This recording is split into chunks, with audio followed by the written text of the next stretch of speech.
देखो बेटा, इसमें जो ये वाला मैंने दिया था क्वेश्चन, मैच द कॉलम, एक ये मैंने मैच द कॉलम दिया है। हम्म, लेकिन इसमें क्वांटिटी मैंने नहीं बताया था तुम लोग को, बिना क्वांटिटी के कैसे करोगे क्वेश्चन में। एक्चुअली ये चलो बाद में कर लेना, ये 1 ग्राम है हाइड्रोजन, ऑक्सीजन भी 1 ग्राम है, और वाटर का अमाउंट बताना है कि कितने ग्राम बनेगा वाटर। ठीक है, ये अभी मत करो, बाद में कर लेना, मैं लिख देता हूँ कौन इसमें क्वांटिटी। हो सकता है मैंने नहीं लिखा है, भूल गया होगा लिखना। वैसे इसमें था कि रिएक्टेंट जितने भी हैं सबका 1 ही ग्राम लेना था। अब वही है कि वो लाइन मैंने लिखी नहीं है, तो इसकी वजह से आप कर नहीं पाओगे ये वाला क्वेश्चन। ठीक है, तो इसको आप अटेम्प्ट कर लेना। ठीक है, इसका आंसर भी मैं लिखे दे रहा हूँ, इसको आप अटेम्प्ट कर लेना। और इसमें देखो, ए का जो आंसर आएगा वो आर मैच करेगा, ये आप कैलकुलेट करेंगे ना तब ये मिल जाएगा आपको। बी का एस, सी का पी, और डी का क्यू। ठीक है, मतलब इसमें जो रिएक्टेंट है ना बेटा, रिएक्टेंट सभी के 1 ग्राम एज्यूम करके करना था। वैसे ये क्वेश्चन में एक लाइन लिखी हुई थी लेकिन मैंने लिखा नहीं इसमें। ठीक है, तो अब करिएगा, अब हो जाएगा ये वाला। और ये वाला, हाँ ये अच्छा क्वेश्चन है, ये एक एमसीक्यू है, ये मल्टीपल करेक्ट आंसर है इसमें। और इसमें आंसर आपका 3 आंसर करेक्ट है। कौन सर कौन बी से? C D. Sir B C D. Yes, बिल्कुल सही, करेक्ट है ना। इसमें बी भी सही है, सी भी सही है, डी भी सही है। ठीक है, आंसर इसका बी सी डी,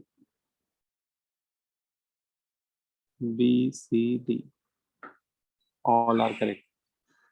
ठीक है, तो इसमें किसी को डाउट हो तो बताओ, डिस्कस कर रहे हैं अगर इस क्वेश्चन में किसी को डाउट हो तो। क्वेश्चन नंबर 2 सर में मतलब बी और डी आ रहा था, सी में आ रहा बी और डी आ रहा है। अच्छा देखो, तो बेटा जब बी और डी आ रहा है तो सी भी आ जाएगा। कैसे आएगा देखो, बताता हूँ मैं। अगर आपका बी और डी आ रहा है तो सी भी आराम से आ जाएगा। ऊपर यही सॉल्व कर देता हूँ। देखो, सबसे पहले तो जो रिएक्शन दी है ये बैलेंस नहीं है, तो हम लोग को क्या करना चाहिए, इसको बैलेंस कर लेना चाहिए। ठीक है, तो यहाँ पे देखो ए के 3 मोल है सब, ए के सुपर स्क्रिप्ट देखो 3 लिखा हुआ है ना, तो यहाँ भी 3 लिख दो। और बी के नीचे क्या लिखा हुआ है यहाँ पे, 2। तो रिएक्टेंट साइड भी बेटा इसके 2 मोल होने चाहिए। अब ये बैलेंस हो गई।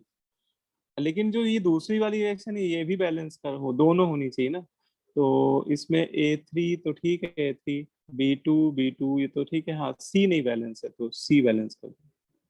ठीक है, ये तो आपने बैलेंस कर दिया। फिर आप इसमें देखो कि क्वांटिटी क्या दी हुई है, क्वेश्चन की लैंग्वेज एक बार पढ़ लिया जाए। above the two reactions are started by taking 3 moles of each A and B and 1 mole of C, then which of the following statement is correct?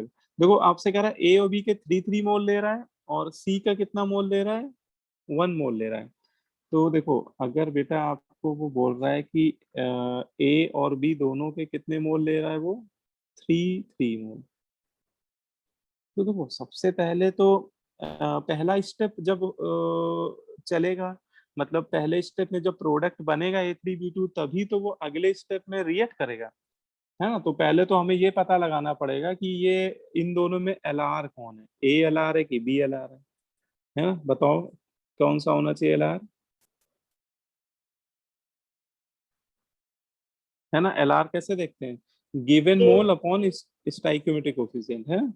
तो इसमें मैंने देखो ए के लिए भी वैसे ही किया, बी के लिए भी किया। तो ए का given mole 3 divide by coefficient, ये वैल्यू 1 आ गई। और बी के लिए 3/2, अरे ये तो 1.5 आ गई। तो इसमें जो स्मॉलर वैल्यू होगी जिस भी रिएक्टेंट के लिए, वो ही हमारे लिए लिमिटिंग रीजन का काम करेगा।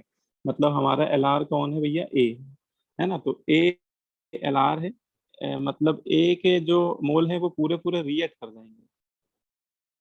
अगर ए एल आर है तो ए के 3 मोल लिए थे ना, ये पूरे क्या हो जाएंगे, रिएक्ट कर जाएंगे, एक भी नहीं बचेंगे। तो अच्छा, इससे ये निकाल लो कि ये प्रोडक्ट के कितने बन रहे हैं, तो ये कितने हो जाएंगे, 3 × 1 / 3, मतलब ये जो प्रोडक्ट है A3B2, ये देखो पहले स्टेप में कितना बन रहा है, 1 मोल। और आपको बस यही तो उसने पूछा है, देखो इसका जो सी ऑप्शन है पढ़ो, 1 mole of A3B2 is formed in step first.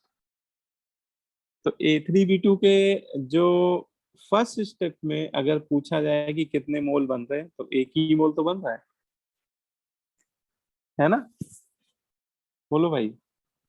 और फिर क्या होगा, अगले स्टेप में जो बेटा ये जो 1 मोल बना है A3B2, वो सी के 1 मोल से रिएक्ट करेगा। क्वेश्चन में उसने बोला है कि सी का भी 1 ही मोल है ना। तो अब इन दोनों में पता लगाओ कि इन दोनों में कौन LR है ना बेटा। तो इसमें देखो 1/1 इसके लिए हो गया, और सी के लिए, सी के मोल 1 और कोफिशिएंट 2। तो इसमें स्मॉलर वैल्यू कौन सी है, 1/2। 1/2 है ना। तो बेटा स्मॉलर वैल्यू सी के लिए आ रहा है रेशियो, मतलब CLR हो गया। मतलब जैसे पहले स्टेप में ALR था, ऐसे बेटा दूसरे स्टेप में CLR हो गया। मतलब सी के जो 1 मोल है वो A3B2 के 1 मोल से पहले कंज्यूम हो जाएंगे, है ना। तो अब हम लोग क्या करेंगे भाई, इसके लिए कैंची मेथड लगा के निकाल लेंगे इसके मोल, जो फाइनल प्रोडक्ट है। तो ये 1, अच्छा यहाँ पे कोई नहीं लिखा तो 1 ही होगा, 1 × 1 / 2। तो कितने मोल बनेंगे, 1/2। मतलब ये जो फाइनल प्रोडक्ट है A3B2C2, इसके बेटा हाफ मोल ही बनेंगे। अच्छा ये थोड़ा कुछ बच जाएगा, ये A3B2 ये एक्सेस रीजेंट है ना, तो ये कितना बच जाएगा, ये कैसे निकाले। अब देखो जैसे अभी आयुषी, तो आयुषी को दिक्कत आ रही है ना कि रिमेनिंग मोल कैसे निकाले। Yes. है देखो समझो बेटा ऐसा आपको, कि जैसे मुझे इसके बताने इसके कितने मोल बचेंगे। तो आप क्या करो कि जो भी लिमिटिंग रीजन है उसके रिस्पेक्ट में जिसके भी एक्सेस रीजन, जिस भी एक्सेस रीजन के आपको रिमेनिंग मोल बताने, उसके लिए कैंची मेथड लगा दो। ठीक है। अच्छा कैंची मेथड से हमें ये पता चलेगा कि इसके कितने मोल रिएक्ट कर जाएंगे। हमें इसके कौन से मोल पता चल जाएंगे, रिएक्ट मोल, जो रिएक्ट कर चुके हैं। तो देखो जो बताओ कितने रिएक्ट करते हैं, तो 1 × 1 / 2, मतलब इसके हाफ मोल रिएक्ट कर जाएंगे। अच्छा हमें तो बताने हैं कि रिमेनिंग मोल, तो हम लोग क्या करेंगे बेटा, इसके इनिशियल मोल कितने लेके हम लोग चल रहे थे शुरुआत में, है ना, 1 मोल लेके चल रहे थे। तो 1 मोल में हाफ मोल रिएक्ट कर जाएंगे, तो बचेंगे कितने इसके, इसके फाइनल मोल कितने बचेंगे, हाफ मोल बचेंगे, बोलो भाई। नहीं समझ में आया, yes sir. Yes sir. Yes. Ayushi समझ में आ गया, Yes, sir. है ना। तो जो भी लिमिटिंग रीजन है उसके रिस्पेक्ट में हम लोग ये मोल निकाल लेंगे कि वो कितना रिएक्ट कर रहे हैं। ठीक है। और उसको, उस वैल्यू को हम लोग इनिशियल मोल में माइनस कर देंगे, तो हमें रिमेनिंग मोल्स मिल जाएंगे। ठीक है। तो इस हिसाब से आप देखोगे तो ये वाला भी सही हो जाएगा, a half mole of A3B2 form, और ये वाला भी सही हो जाएगा ना। तो ये तीनों सही हो जाएंगे, बस ये गलत है सर ना। एक बार क्वेश्चन से पूरा दिखा दीजिएगा। यस। क्वेश्चन ये है पूरा।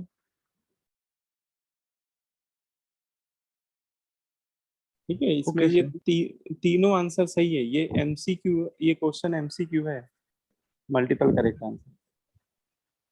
ठीक है। अब ये इसमें बताओ, इसमें किसी को डाउट आया हो, ये पूरा फिल कर लिया आप लोगों ने। Yes, sir.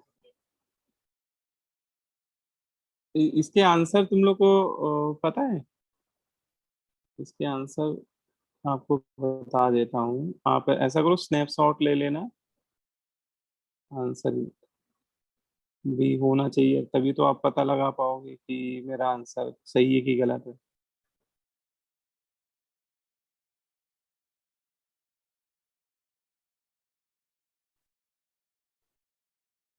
वर्कशीट ऊपर ही होनी चाहिए वैसे तो। ये देखो पहले वाले का आंसर ये है, ये देखो, इसकी फोटो खींचना हो तो खींच लो। फर्स्ट वाले का आंसर ये आएगा फिल करने के बाद।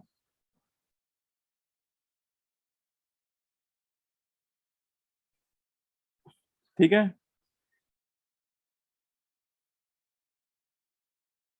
Yes sir. और सेकंड वाले का आंसर ये है।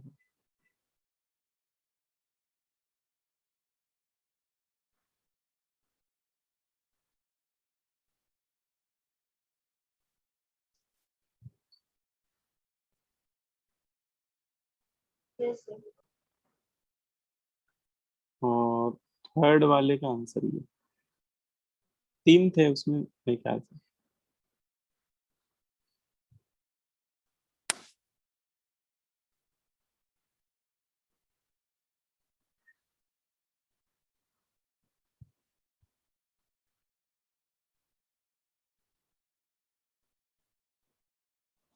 ठीक है,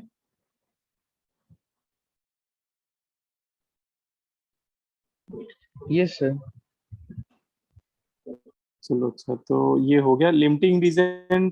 मतलब अब समझ में आ गया होगा आप लोगों को, इतने सारे क्वेश्चन आप लोगों ने कर लिए। ठीक है, इसमें किसी में डाउट तो नहीं, इन तीनों में किसी में डाउट हो किसी भी पार्ट में?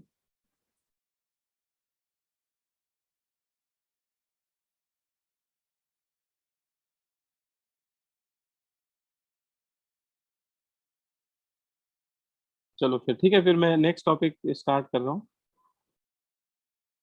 इसमें देखो नेक्स्ट टॉपिक है पीओएसी। इसके बाद नेक्स्ट टॉपिक कौन सा बनता है इसमें? पीओएसी। पीओएसी क्या है? ये एक तरह का प्रिंसिपल है, इसको बोलते हैं principle of atom conservation. Principle of atom conservation. Principle of atom conservation. ठीक है, तो ये पीओएसी रूल काफी इंपॉर्टेंट रूल है मोल कॉन्सेप्ट में। और कई डिफरेंट टाइप के क्वेश्चंस में हम लोग को ये रूल अप्लाई करना पड़ता है। ठीक है, मतलब कई बार हम लोग को ये रूल अप्लाई करना होता है। और कुछ ऐसे भी क्वेश्चंस होते हैं या कुछ ऐसी सिचुएशंस आपको मिलेंगी क्वेश्चंस में कि जहाँ पे ये लगाना नेसेसिटी हो जाता है, मतलब कि प्रिंसिपल ऑफ एटम कंजर्वेशन के बिना हम लोग फिर क्वेश्चन सॉल्व ही नहीं कर पाते हैं। ठीक है, कुछ ऐसी मतलब कि क्वेश्चंस भी मिलेंगे, ऐसी सिचुएशंस आपको फेस करनी होंगी कि जहां पर बिना पीओएससी रूल लगाए क्वेश्चन को सॉल्व नहीं किया जा सकता है ना? तो ये काफी इंपॉर्टेंट टॉपिक है। और क्या होता है पहले ये समझते हैं, फिर कैसे अप्लाई करते हैं फिर ये समझेंगे। तो देखो ये जो रूल है, ये जो प्रिंसिपल हम लोग पढ़ने जा रहे हैं, ये मेनली उन रिएक्शंस, उन स्टाइक्योमेट्री पे बेस्ड रिएक्शंस में हम लोग अप्लाई करेंगे। जब वैसे ये दो जगह अप्लाई होता है, मतलब मोल कॉन्सेप्ट में ये दो तरह से अप्लाई हो सकता है। पहला केस बोल सकते हो कि अगर कोई रिएक्शन आपको दी हुई हो, कोई रिएक्शन हो और वो बैलेंस ना हो। वो कैसी रिएक्शन हो? अनबैलेंस हो। ठीक है बेटा। और जैसे अभी हम लोग क्वेश्चन कर रहे थे कि रिएक्टेंट की क्वांटिटी दे रहा था आपको, आपसे पूछ रहा था प्रोडक्ट कितना बनेगा, प्रोडक्ट की क्वांटिटी आपसे पूछ रहा था। तो हम लोग पहले एलआर का पता लगाते थे, लिमिटिंग रीजन का, और फिर क्वेश्चन को सॉल्व कर लेते थे। लेकिन एलआर को पता लगाने के लिए रिएक्शन को पहले क्या करना पड़ता है? Balance, balance. है ना? क्योंकि बिना बैलेंस किए तो एलआर का कोई मतलब ही नहीं, क्योंकि कोफिशिएंट वन ही वन रहेंगे हर जगह, है ना? तो फिर तो एलआर ही गलत आ जाएगा। तो हम लोग क्या करते थे कि पहले रिएक्शन को बैलेंस करते थे और फिर एलआर का पता लगाते थे, फिर क्वेश्चन को सॉल्व करते थे। ऐसे करते थे। लेकिन कई बार ऐसा होगा कि आपको बड़ी डिफिकल्ट रिएक्शन दे दी जाएगी, मतलब बड़ी टफ रिएक्शन दे दी जाएगी। जैसे मान लो कोई आपको रिडॉक्स रिएक्शन दे दी। रिडॉक्स रिएक्शन की बैलेंसिंग थोड़ा डिफिकल्ट होती है, मतलब रिडॉक्स रिएक्शन की बैलेंसिंग कई बार ऐसी भी रिडॉक्स रिएक्शन आपको मिल जाएंगी कि वो आसानी से बैलेंस नहीं होती हैं, है ना? तो पता चला कि बैलेंसिंग में ही तुमने 5-10 मिनट लगा दिए, अगर किसी क्वेश्चन में कोई ऐसी रिएक्शन दे दी जिसकी बैलेंसिंग डिफिकल्ट है, है ना, इजी नहीं है, हिट एंड ट्रायल से नहीं हो रही बैलेंस, है ना। तो अगर आपने 5-10 मिनट बैलेंसिंग में ही लगा दिए और कर भी लिया बैलेंस, तो भी वो क्वेश्चन आपको, वही बात है कि 5-10 मिनट बहुत मायने रखते हैं ऑब्जेक्टिव पेपर में।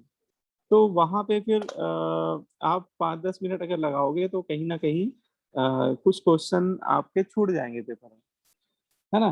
तो वो मेथड इतना अच्छा फिर नहीं माना जाता है। तो ऐसे केस में बैलेंसिंग के चक्कर में ना पड़ते हुए, मतलब बैलेंसिंग में ना उलझ कर, हम लोग क्वेश्चन को कर सकते हैं। और वो कॉन्सेप्ट होता है पीओएससी कॉन्सेप्ट। वहां पे हम लोग वो क्वेश्चन कर सकते हैं बिना बैलेंस करे, मतलब रिएक्शन को बैलेंस भी नहीं करना पड़ेगा और क्वेश्चन तुम कर ले जाओगे। तो ये ब्रह्मास्त्र है, बोलते हैं कि POSC is like a Brahmastra in mole concept. और ब्रह्मास्त्र वहीं चलाना चाहिए जहां जरूरत है, ठीक है। तो इसकी जय कई बार आपको जरूरत पड़ेगी, आपको क्वेश्चन का चेहरा देखते ही समझ में आ जाएगा। तो एक तो कंडीशन ये हो गई। दूसरी कंडीशन एक और होती है, दो कंडीशन होती है जहां ब्रह्मास्त्र चलाना हम लोग के लिए मजबूरी बन हो जाती है। तो देखो मैं लिख देता हूँ, थोड़ा सा लिख दूंगा तो आप समझ जाओगे उस चीज को, आप भी नोट कर लो। लिख लो, द प्रिंसिपल, दिस प्रिंसिपल, ठीक है, लिख लो इस बात को। पीओएससी रूल, सीधा सीधा लिखो, POSC rule is mainly applicable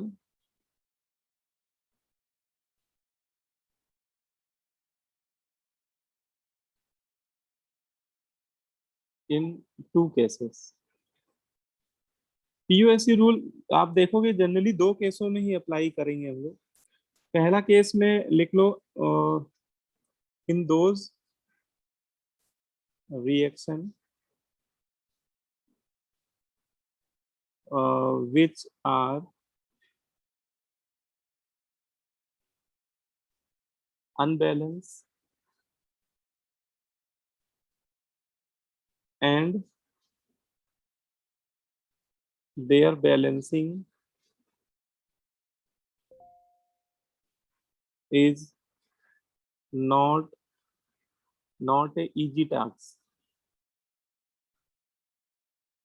तो पहला मतलब कि जो एप्लीकेशन है वो ये है कि ज्यादातर हम लोग उसको ऐसे केसेस में अप्लाई करेंगे इस प्रिंसिपल को, जब कोई रिएक्शन क्या होगी, अनबैलेंस होगी। और balancing is not a easy task, balancing उसका इतना इजी नहीं होगा हमारे लिए, ठीक है। मतलब बैलेंसिंग डिफिकल्ट होगी कहने का मतलब।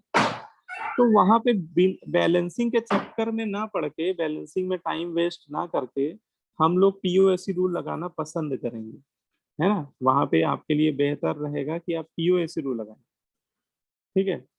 अच्छा, एक दूसरा केस भी होता है कि अगर आपको कोई सीरीज रिएक्शन दे दिया जाए। अच्छा, आपने अभी सीरीज रिएक्शन पढ़ भी चुके हो आप लोग, कि सीरीज रिएक्शन 2 या 3 स्टेप में कंप्लीट होती है ना।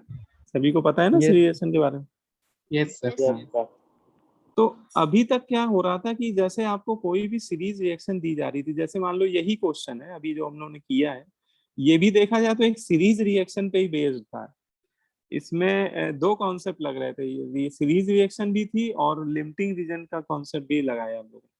तो सीरीज रिएक्शन क्या था कि पहले लेकिन इस सीरीज रिएक्शन में मुझे ये जो इंटरमीडिएट प्रोडक्ट्स हैं, अच्छा ये आपको पता है कि किसी सीरीज रिएक्शन में जैसे कोई प्रोडक्ट पहले बनता है किसी स्टेप में, मान लो पहले स्टेप में ये बन रहा है और अगले स्टेप में वो कंज्यूम हो जाता है, रिएक्ट हो जाता है, तो इसको हम लोग बोलते हैं कि this is behaves as a intermediate.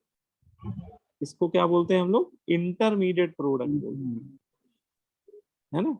तो अगर देखो कोई भी सीरीज रिएक्शन होगी बेटा, तो उसमें इंटरमीडिएट प्रोडक्ट तो होंगे ही होंगे, है ना। कि पहले कोई प्रोडक्ट बन रहा होगा और वही प्रोडक्ट अगले स्टेप में रिएक्ट भी कर रहा होगा। तो ये जो इंटरमीडिएट प्रोडक्ट है ये आपको दिए जा रहे थे। जैसे इसमें तो आपको बताया गया ना कि ये बना और ये बनने के बाद फिर ये रिएक्ट किया। लेकिन अगर आपको ये इंटरमीडिएट प्रोडक्ट बताया ही ना जाए, नहीं समझे, कई बार आपको ऐसे क्वेश्चन पूछा जाएगा कि इंटरमीडिएट प्रोडक्ट बताया ही नहीं जाएगा, बोला जाएगा ए और बी रिएक्ट करा, कुछ बना, लेकिन क्या बना नहीं बताया जाएगा आपको, और बोलेगा फिर उसमें सी ऐड कर दिया तो फाइनल क्या बन गया, A3B2C2। हाँ फाइनल प्रोडक्ट बता देगा, लेकिन इंटरमीडिएट को उड़ा देगा, गायब कर देगा, बताएगा नहीं, कोई इंफॉर्मेशन ही नहीं देगा कि क्या बन रहा है ना। अच्छा आप कहोगे सर नहीं दिया तो हम लोग लिख सकते हैं, तो बेटा अभी हम लोगों ने इतनी केमिस्ट्री नहीं पढ़ी है, या मैंने आपको अभी इतनी केमिस्ट्री नहीं पढ़ाई कि आप कोई भी रिएक्शन लिख डालो, क्योंकि ऑर्गेनिक केमिस्ट्री में आप देखोगे तो नंबर ऑफ रिएक्शंस है ना, और अभी हम लोग ने टच भी नहीं की है देखा जाए तो। अभी तो मैंने बस कुछ इनऑर्गेनिक रिएक्शन के रूल्स बताए हैं आप लोगों को। तो ये जरूरी नहीं कि हम लोग हमेशा प्रोडक्ट लिख ही ले, है ना।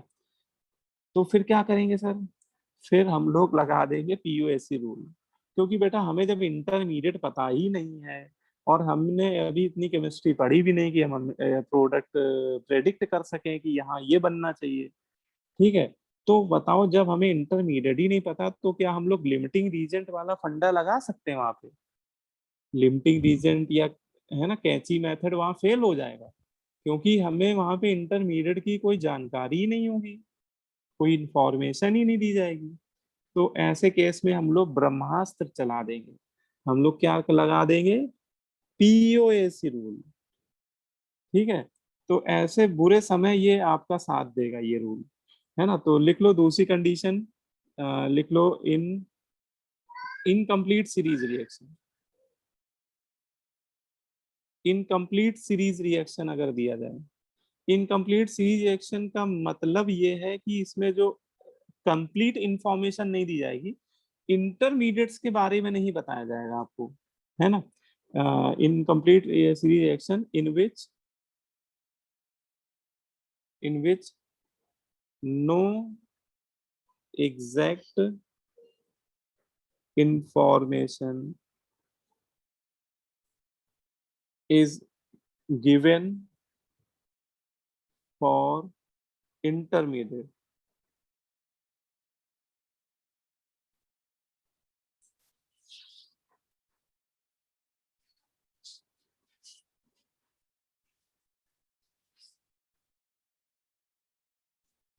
तो आप मेरी बात समझ में आ रही बेटा,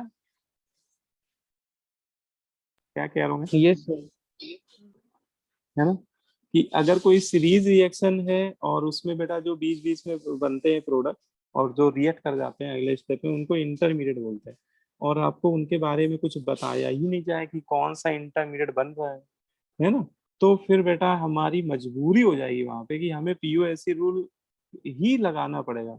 उसके बिना ये वैसे क्वेश्चन हम लोग सॉल्व ही नहीं कर सकते मोल कॉन्सेप्ट में। तो ये दो कंडीशंस हैं जहां पर हम लोग इसको अप्लाई करते हैं, ठीक है। फिर एक क्वेश्चन आता है सर कि अच्छा सर कोई रिएक्शन अगर बैलेंस है, जैसे अभी हम लोग कर रहे थे कि मान लो कि जो रिएक्शन बैलेंस होती है और है ना, तो क्या वहां पे नहीं लगा सकते हम लोग पीओएससी रूल।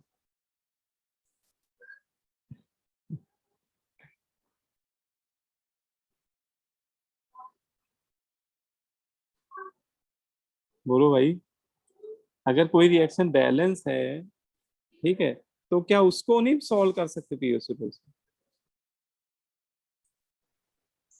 सर कर सकते हैं। तो बिल्कुल कर सकते हैं, देखो जो रूल अनबैलेंस रिएक्शन के लिए लग रहा है, तो क्या वो बैलेंस रिएक्शन के लिए नहीं लगेगा, बिल्कुल लगेगा। लेकिन वही बात है, इसकी आवश्यकता हमें, वही बात है, ब्रह्मास्त्र वहीं चलाना है जहां उसकी जरूरत हो, नहीं तो उसकी वैल्यू खत्म हो जाएगी। तो करने को कर सकते हैं, एक बार आप सीख जाओगे तो आप कहीं भी लगा सकते हो, लेकिन ज्यादातर हम लोग इसको उन केसेस में ही लगाएंगे जहां पे उसकी अत्यंत आवश्यकता हो, या उसके बिना हम क्वेश्चन करने में असमर्थ हो, हम वो क्वेश्चन कर ही नहीं पा रहे हो बिना पीओसी लगाए, तो हम लोग जनरली वहीं पे लगाएंगे, ठीक है। और बैलेंस के लिए लगा सकते हैं, कोई दिक्कत नहीं, ठीक है, बैलेंस के लिए लगा सकते हैं। अच्छा अब मैं एक एग्जांपल लेने जा रहा हूँ, और एक एग्जांपल से मैं आपको बताऊंगा कि पीओएससी रूल को अप्लाई कैसे कैसे करते हैं, how we can apply POSC rule, ठीक है। लिख लो, हेडिंग डाल के लिखो तो जल्दी चीजें क्लियर रहती हैं, how how to apply POSC rule. ठीक है, पीओएससी रूल कैसे लगाते हैं, या पीओएससी रूल लगाते हैं तो एक इक्वेशन बनानी होती है हमें, तो वो इक्वेशन कैसे हम लोग बनाते हैं। ठीक है, तो उसके लिए मैं एक बेसिक एग्जांपल ले रहा हूँ, एक सिंपल बेसिक सा एग्जांपल ले रहा हूँ, और इसी से आपको बहुत अच्छे से समझ में आ जाएगा। हाँ, ये एक जनरल एग्जांपल है, यहाँ पे ए बी सी डी इस तरह से मैं लिख रहा हूँ, तो दीज आर जनरल नोटेशंस, है ना, ये कोई जनरल नोटेशंस ही है, लेकिन आपको बस समझना है, और इससे ही आपको बहुत अच्छे से समझ में आ जाएगा। ऐसे मान लो एक कंपाउंड, एक ये सीरीज रिएक्शन ले लिया बेटा, ये एक सीरीज रिएक्शन है। ये सीरीज रिएक्शन बेटा बताओ कितने स्टेप में कंप्लीट हो रही है, अब इसको देख के बताओ, इसमें नंबर ऑफ स्टेप कितने हैं। Sir 3 steps. 3 steps. बिल्कुल सही है ना, इसको देखने से इतना समझ में आना चाहिए कि ये 3 स्टेप में कंप्लीट होने वाली एक सीरीज रिएक्शन। ठीक है, 3 स्टेप में कंप्लीट हो रही है ना। अच्छा, हो क्या रहा है कि सबसे पहले मैंने एक रिएक्टेंट लिया है A2B3, सॉरी A2B3, और उसमें मैंने AD ऐड कर दिया। AD कोई होगा रिएक्टेंट, ठीक है, तो AD जो है इसके साथ रिएक्ट किया है, और कुछ यहाँ बना है बेटा, इंटरमीडिएट बना है, लेकिन हमें बताया नहीं गया है कि क्या बन रहा है, हमें कोई इंफॉर्मेशन नहीं है। फिर जो भी बना है यहाँ पे कुछ तो बना ही होगा, उसकी रिएक्शन CD से कराइए। CD कोई दूसरा रिएक्टेंट है, तो फिर कोई दूसरा इंटरमीडिएट बना होगा, लेकिन इसके बारे में भी हमें नहीं कुछ बताया गया। और फाइनली कह रहा है कि देन AC का रिएक्शन करा दिया गया उस इंटरमीडिएट का, मतलब AC को ऐड कर दिया गया, तो लास्ट में जो प्रोडक्ट बन रहा है वो आपको दिया गया है। अब वो लास्ट वाला तो देगा ही, अगर लास्ट वाला नहीं देगा तो क्वेश्चन पूछेगा क्या, है ना। तो शुरुआत वाला दे देगा, मतलब सबसे जो फर्स्ट रिएक्टेंट है वो दे देगा, और उसमें जो सबसे फाइनल प्रोडक्ट बन रहा है वो दे देगा। ये दो तो इंफॉर्मेशन कम से कम आपको दी ही जाएगी। ठीक है, अब वो पूछ क्या रहा है, इसमें आपको मैं अगर बोलूं कि इसको देख के क्या हम लोग पता लगा सकते हैं कि इसमें होता क्या है। देखो, पीयूएससी रूल जो होता है वो किसी एटम के लिए लगाया जाता है। इसका पूरा नाम पढ़ो, देखो, प्रिंसिपल ऑफ एटम कंजर्वेशन। इसके नाम में क्या आ रहा है, एटम आ रहा है। तो ये जो रूल है बेटा, ये किसी कंपाउंड में किसी एक पर्टिकुलर एटम के लिए अप्लाई करते हैं, या किसी पर्टिकुलर एलिमेंट के लिए अप्लाई करते हैं, है ना। बोलो भाई, जैसे इस रिएक्शन में, जैसे रिएक्टेंट में देखें तो 2 एटम है, एक एटम ए है एक बी है, और प्रोडक्ट में देखें तो बहुत सारे एटम दिख रहे हैं, ए भी है, बी भी है, सी भी है, डी भी है। तो अगर मैं पीओएसी रूल लगाऊंगा तो वो किसी एक पर्टिकुलर एटम के लिए लगाऊंगा, या तो मैं एटम ए के लिए अप्लाई करूंगा पीओएसी रूल को, या मैं बी एटम के लिए लगाऊंगा, या मैं सी के लगाऊंगा, या डी के लगाऊंगा। मतलब ये जो 4 एटम दिख रहे हैं प्रोडक्ट में बेटा, इनमें से ही किसी एक के लिए मैं लगाऊंगा पीओएसी रूल, और उसके लगाने से ही हमारा क्वेश्चन क्या हो जाएगा, सॉल्व हो जाएगा। और हमें फिर ये देखना होता है क्वेश्चन में कि किस एटम के लिए लगाएं। अच्छा, कई बार तो आपको सीधा सीधा बोल देगा क्वेश्चन में ऐसे बोल देगा कि इन दिस रिएक्शन, जैसे आपसे मैं एक स्टेटमेंट बोलूं, आप सुनना जरा, ऐसे बोल दे कि इस in this reaction at the mass of atom B is conserve. एक चुपचाप लाइन बोल देगा क्वेश्चन में, mass of atom B is conserve, या सीधा सीधा बोल देगा in above reaction atom B is conserve. ठीक है, या बोल देगा कि in above reaction atom A is conserve. तो जब ऐसे बोल दे कि फलाना एटम कंजर्व है, तो ये एक हिंट होगी क्वेश्चन में, कि हम लोग समझ जाएंगे अच्छा वो इशारा कर रहा है कि एटम ए के लिए लगा दो पीओएसी, है ना। या फिर वो कह रहा है कि एटम बी इज कंजर्व, इसका मतलब हम लोग किसके लिए लगाएंगे, बी Atom के, B. एटम बी के लगाएंगे। तो वो कई बार तो वो क्वेश्चन में बोल देगा, साफ साफ बोल देगा। ठीक है ना। अच्छा, एक और तरीका होता है, एक तरीका और होता है, कई बार आपको वो थोड़ा सा साफ कम बोलेगा, मतलब कि थोड़ा सा घुमा के बोलेगा, बोलेगा in above reaction atom B is completely converted into product, मतलब जो एटम बी है वो कंप्लीट कन्वर्ट हो रहा है प्रोडक्ट में, ये वर्ड यूज करेगा, completely converted, completely converted into product, atom B is completely converted. तो इसका भी यही हिंट होता है कि इसमें जितना भी बी है वो सारा का सारा बी इसमें जाके बैठ गया है, मतलब कोई वेस्ट नहीं हुआ है, बी का जो अमाउंट है या उसका जो भी मास है वो वेस्ट नहीं हुआ है, इस रिएक्शन में कोई साइड रिएक्शन में नहीं गया। इसका मतलब समझ जाना कि एटम बी, इसका मतलब क्या है, कंजर्व है। इसका मतलब क्या है, इसका मतलब यही है कि एटम बी क्या है, एटम बी इज कंजर्व, या एटम बी का मास कंजर्व है इन एबव रिएक्शन। इसका मतलब हम लोग क्या लगा सकते हैं, then we can apply POSC rule for atom B. ठीक है, इसका मतलब हम लोग बी एटम के लिए क्या अप्लाई कर सकते हैं, पीओएससी रूल अप्लाई कर सकते हैं। ठीक है, बोलो भाई, मेरी बात समझ में आ रही है नहीं आ रही Yes, sir. है ना। Yes sir. तो Yes, sir. आपको देखो, आपको क्वेश्चन की लैंग्वेज पढ़ के थोड़ा सा हिंट मिलेगी कि किसके लिए लगाना। अच्छा, जैसे मैंने ये एक सीक्वेंस लिखा है, अगर मैं आपको कोई हिंट ना देना चाहूँ, मैं आपको कोई हिंट नहीं देना चाहता हूँ, आप केवल इस सीक्वेंस को देख के क्या बता सकते हो कि कौन सा एटम कंजर्व होगा, किसके लिए पीओसी रूल लगाना बेहतर होगा, अगर आपको कोई हिंट नहीं दी जा रही है तो।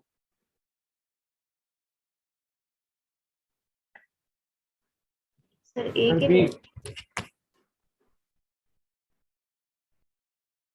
हाँ, ए की B, sir B. B conserve है इसमें, गुड।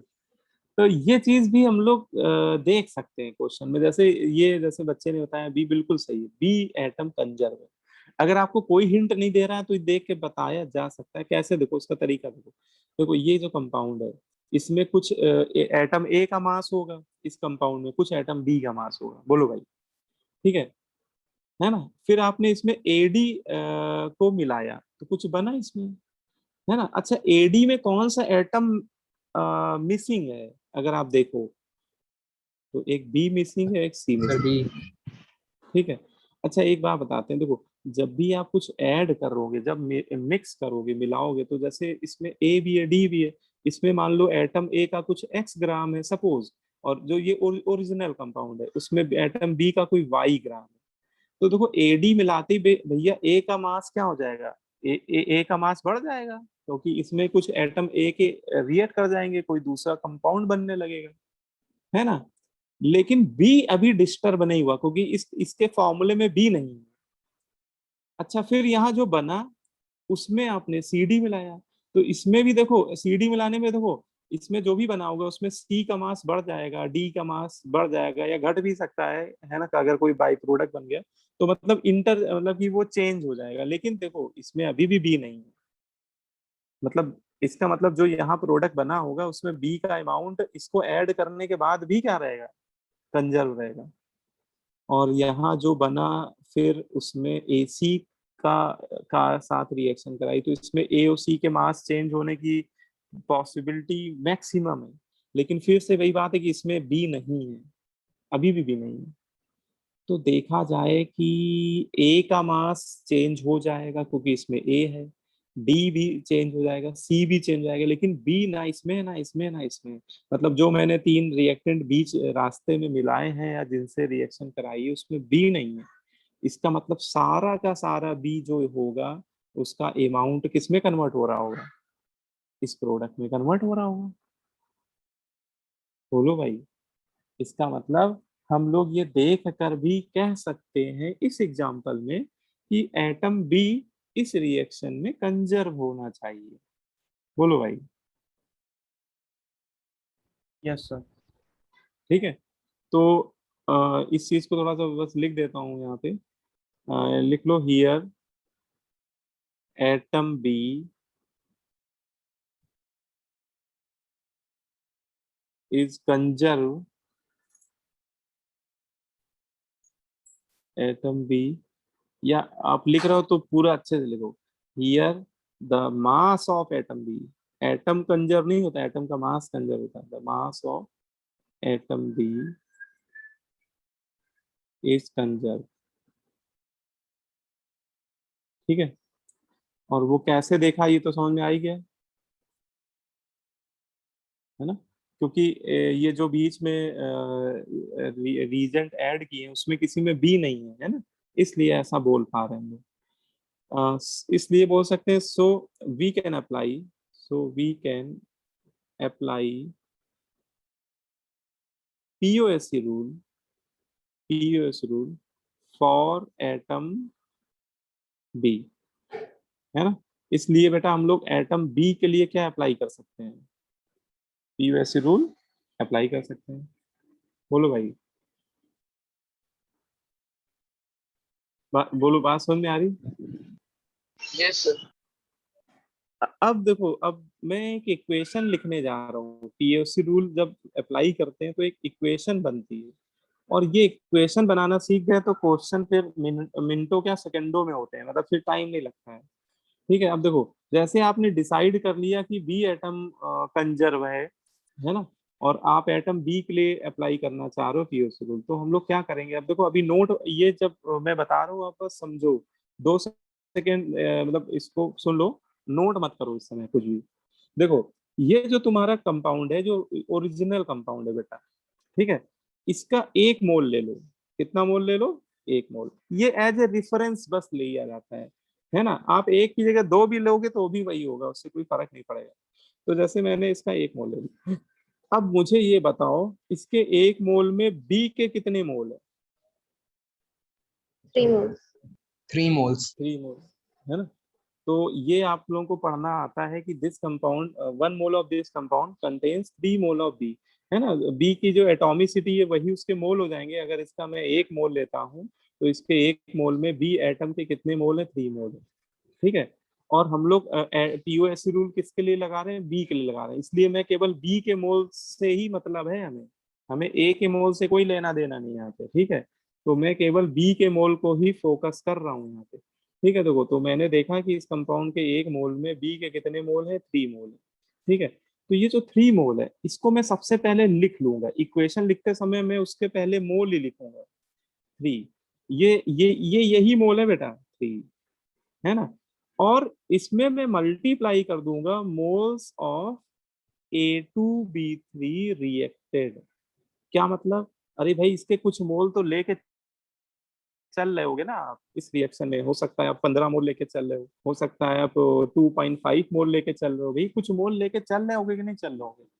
तो उसके कुछ मोल जो आप रिएक्ट करा रहे होगे, जो एक्चुअली रिएक्ट कर रहे होंगे, उससे मल्टीप्लाई कर देना है आपको, ठीक है। तो इसको मैं लिख रहा हूँ multiply by moles of A2B3 taken या रिएक्टेड, ठीक है। वो आपके ऊपर डिपेंड करता है, ये ऑब्जर्वर के ऊपर डिपेंड करता है कि आप कितने मोल लेकर ये रिएक्शन स्टार्ट कर रहे हो, है ना।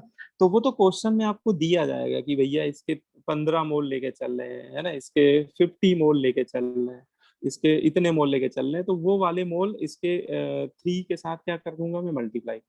और बराबर इक्वल करके मैं जो लास्ट में प्रोडक्ट बन रहा है, जो लास्ट में, भैया बीच वालों से मतलब भी नहीं है और ना हमें वो बता रहा है, तो हम लोग को क्या देखना, लास्ट वाला। अब बताओ बेटा इसके 1 मोल में बी के कितने मोल है, 7. 7 moles. 7, है ना। तो बस ये 7 आगे चिपका देना, मतलब हमें बी के ही मोल से मतलब है, 7 मल्टीप्लाई। अब बेटा इसके कुछ मोल बन भी रहे होंगे यहाँ पे, तो वो जितने भी बन रहे होंगे उससे मल्टीप्लाई कर दो।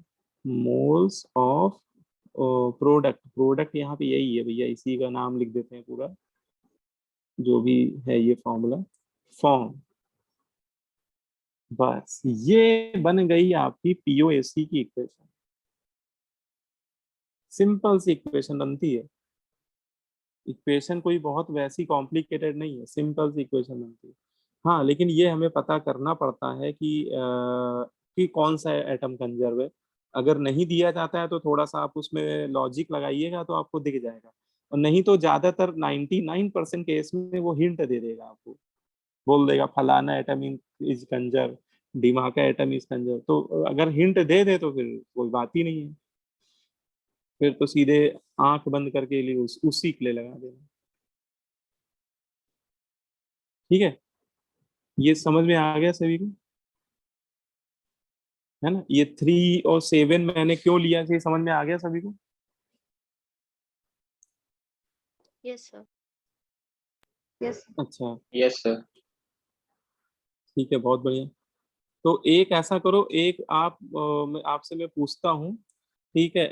अगर आपसे बोला जाए सिंस एटम, सपोज, है ना, क्योंकि ए एटम कंजर है नहीं, ये मान के चल रहा हूँ, suppose atom A is Kanjar,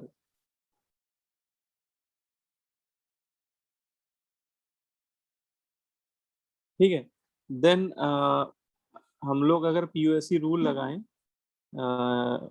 इसी क्वेश्चन में, इसी एग्जाम्पल में, तो क्या होना चाहिए, एक्सप्रेशन कैसा बनना चाहिए? तो ऐसा करो, अमेय बताएगा, अमेय त्रिपाठी बताओ भाई।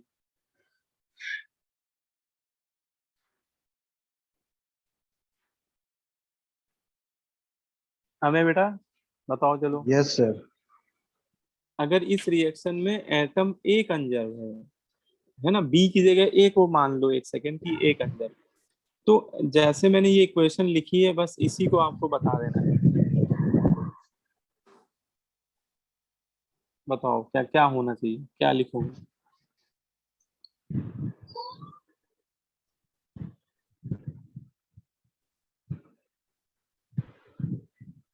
बोलो भाई, बहुत सिंपल बात पूछी है मैंने। V3 reacted is equal to 5 moles of A5B7C9. Yes sir. ठीक है, सही है ना? तो बिल्कुल सही बताया कि देखो ए अगर कंजर्व है तो ए की एटॉमिसिटी देखो, ए की एटॉमिसिटी क्या है 2, तो इसको पहले लिख देंगे 2 इंटू मोल्स ऑफ जो भी कंपाउंड है A3B2 रिएक्टेड, और ये किसके बराबर कर देंगे? अब देखो जो फाइनल प्रोडक्ट है उसमें ए की एटॉमिसिटी देखो, क्योंकि हम लोग पीयूएससी रूल किसके लिए लगा रहे हैं, ए के लिए लगा रहे हैं, तो 5 इंटू मोल्स ऑफ A5, ये जो भी कंपाउंड है, बस। बोलो भाई, ये सभी को समझ में आ गया? यस Yes, तो बस, Yes, sir. हाँ बस आपको इतना ही करना होता है, ये इक्वेशन आपने लिख डाली, अगर ये इक्वेशन लगाया तो आपका लाइफ हो गया झिंगा लाला, है ना? इसको लगा डाला तो लाइफ हो गया झिंगा लाला, ये आपको ध्यान रखना है ये। अच्छा, मोल को निकालने के आप बहुत सारे मेथड पढ़ चुके हो, देखो मोल को आप निकालने के कितने मेथड पढ़ चुके हो, जल्दी से बता दो। अगर आपको मास दिया होगा तो मोल कैसे निकालोगे, मास इन ग्राम डिवाइडेड बाई क्या कर दोगे, ग्राम एटॉमिक मोलर मास। है ना? मोलर मास, या एटम होता ग्राम एटॉमिक मास निकाल सकते हैं। दूसरा मेथड अगर बोला जाए कि अगर कोई गैस दी है जिसका प्रेशर, वॉल्यूम, टेम्परेचर सब कुछ दिया हुआ है, तो पीवी इक्वल टू एनआरटी से निकाल सकते हैं, है ना? और गैस, लेकिन अगर गैस एसटीपी कंडीशन में दी हुई है, गैस का वॉल्यूम एसटीपी कंडीशन में दिया हुआ है, तो क्या करेंगे?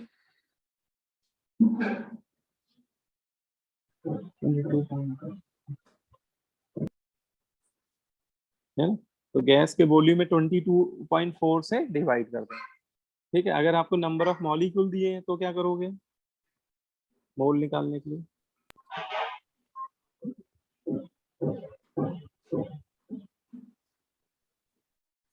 अरे नंबर ऑफ मॉलिक्यूल में किससे डिवाइड कर देंगे, एवोगाड्रो नंबर, यस सर। है ना? और अभी हम लोग आगे पढ़ेंगे, एक टर्म पढ़ेंगे सॉल्यूशन के लिए, ये फॉर्मूला बेटा सॉल्यूशन के लिए लगाते हैं, आगे पढ़ेंगे, लेकिन मैं बता दे रहा हूँ, कहीं मान लो दिख जाए तो पता होना चाहिए। सॉल्यूशन का कंसंट्रेशन होता है, सॉल्यूशन के कंसंट्रेशन को वैसे तो कई सारे टर्म से रिप्रेजेंट करते हैं, उसमें से एक टर्म होता है, हाँ, मोलरिटी। वैसे तो बहुत सारे टर्म पढ़ेंगे हम लोग, अभी इसी चैप्टर में पढ़ेंगे, मोलरिटी, मोल फ्रैक्शन, मोल नॉर्मलिटी, है ना? लेकिन आपको फिलहाल अभी मोलरिटी वाला मैं बता दे रहा हूँ फॉर्मूला। तो अगर आपको मोलरिटी दे दी जाए सॉल्यूशन की, तो आप चुपचाप उसमें वॉल्यूम से मल्टीप्लाई कर देना, सॉल्यूशन के ही वॉल्यूम से, लेकिन लीटर में होना चाहिए, तो भी आपको मोल मिल जाएंगे। और वो मोल सोल्यूट के होंगे, वो मोल होंगे किसके, सॉल्यूशन के मोल नहीं होंगे, वो सोल्यूट के मोल होंगे। तो देखो मोल निकालने के हमारे पास वेरियस मेथड है, कोई भी मेथड लगा के वो मोल हम लोग यहाँ रख देंगे, एक का मोल दे देगा, एक का निकाल देंगे, बस क्वेश्चन हमारा फटाफट सॉल्व हो जाएगा। ठीक है, बस आपको ये पीओएसी इक्वेशन बनाना समझ में आना चाहिए। ठीक है, बोलो भाई। चलो एक मैं एग्जांपल और लेता हूँ, फिर आगे बढ़ता हूँ। कि जैसे मान लो आपको अभी तो मैंने जनरल ले रहा था ना, तो एक मैं स्टैंडर्ड एग्जांपल ले लेता हूँ। चलो, अभी तो मैं एबीसीडी में लिख रहा था, अब एबीसीडी में आपको थोड़ी ना लिख के दिया जाएगा, आपको तो कोई खतरनाक सी इक्वेशन दी जाएगी, है ना। तो एक मतलब स्टैंडर्ड इक्वेशन दी जाएगी, है ना। देखो मान लो कि एक रिएक्शन है और ये बैलेंस नहीं है ना, अनबैलेंस है, और इसको बैलेंस करने में टाइम लगेगा, इसको आप लोग ट्राई मत करना, थोड़ी डिफिकल्ट रिडॉक्स रिएक्शन है, इसके बैलेंस करने के चक्कर में मत पड़ना, कहने का मतलब ये। और अगर आपको एक हिंट दे दिया गया, अगर आपको ऐसा कुछ बोल दिया, ऐसा ये हिंट दे दिया, in above reaction, in above reaction sulphur atom are conserve, ऐसे क्वेश्चन में एक लाइन लिख देगा, छोटी सी एक लाइन कहीं पे लिख देगा ओने कोने में, तो हम लोग क्या करेंगे, हम लोग समझ जाएंगे कि वो कहना चाह रहा है कि एटम सल्फर कंजर्व है, मतलब हम लोग पीओएसी रूल लगाने के लिए रेडी हो जाएंगे, तैयार हो जाएंगे, apply POAC rule for sulphur atom. तो अब मुझे कौन बताएगा, है ना। चलो भाई, शिवांगी बताएगी। चलो, Yes, sir. इस सल्फर एटम के लिए अगर पीओएसी रूल लगाएं तो हमारी इक्वेशन क्या बननी चाहिए। So,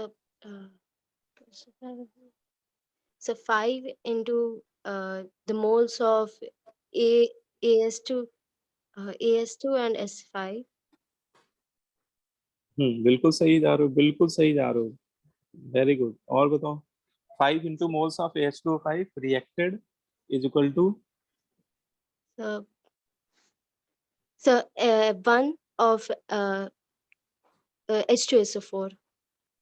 1 into moles of sulfuric acid form। बिल्कुल सही है ना, बस शाबाश। तो बस यही यही तो आप लोगों को समझना है, इतना आसान है भाई। ठीक है, सर देखो सल्फर यहाँ छुपा सर? हुआ है, एक सेकेंड लिख लो इसको, फिर आप पूछो।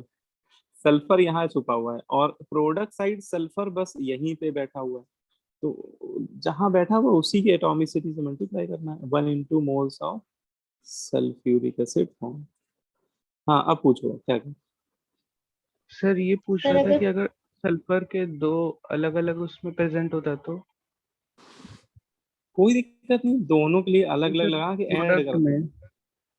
अच्छा कोई भी दिक्कत। अब वो देखो मैं करके दिखाता हूँ, अभी मैं ऐसा करता हूँ, ऑक्सीजन के लिए मैं लगाता हूँ पीयूएस रूल। ठीक है, आप लोग देखिएगा, ऑक्सीजन देखो 3 जगह बैठा हुआ है, प्रोडक्ट साइड सब में ही बैठा हुआ है ना।